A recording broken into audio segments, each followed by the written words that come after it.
Okay, now here I have a map that I've sourced from a small local history book. It was handwritten by, hand drawn I mean, by somebody who lived there as a child. And I'm just going to go out there and to this area where actually there's nothing actually there anymore. Pretty much everything's gone except for one old hall. I'm just going to go out there and have a metal detector today and just see if I can find anything out there. So I'll head off now and we'll see how I go.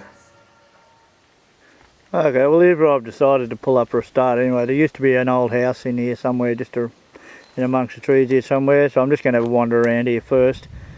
This house was rather out on its own actually, so I'm away from the main township on the map, but I just thought I'd start by looking here, so I'll go for a wander. Okay, well it appears I've found the old house site. This seems to be where it was, so I pulled up. I've got my metal detector, my probe and a little shovel. I normally combine both things. I normally look for old bottles and do detecting for coins and such at the same time. So anyway, I'm just going to get over there now and I'll just see what I can pick up.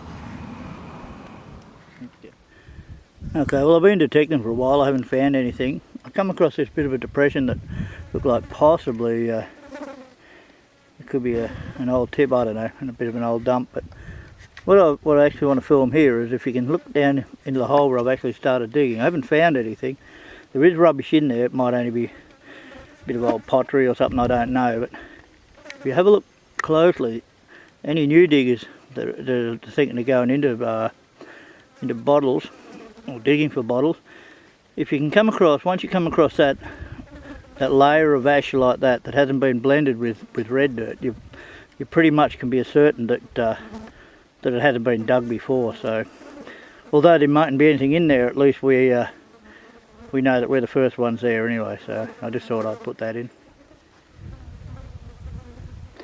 Alright, well I've scratched that out and it doesn't look like I'm going to find anything there either, but just a piece of plate and a heap of old tin cans and stuff. But yeah, it was a chance when it's all, as I said, the ash hadn't been disturbed. So anyway, that's as far to go. And and another thing too, always pays to paint your probe and your shovel bright blue or a very nice colour like that, because yeah, it's amazing how many times I've had to walk back and get it when I've left it behind or laid it over somewhere and couldn't find it, and yeah, it just makes it stand out a lot better. So anyway, we'll keep going.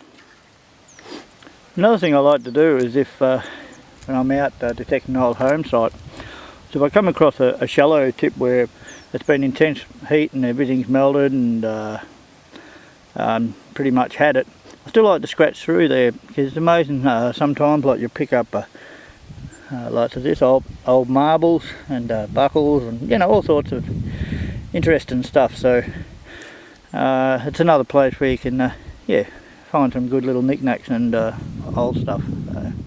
Here I am, I'm back home again.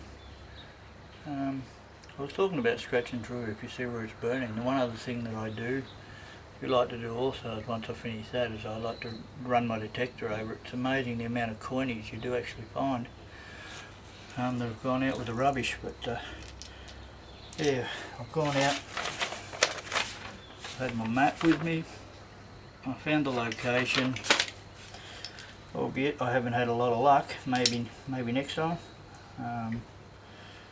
But yeah, just a buckle and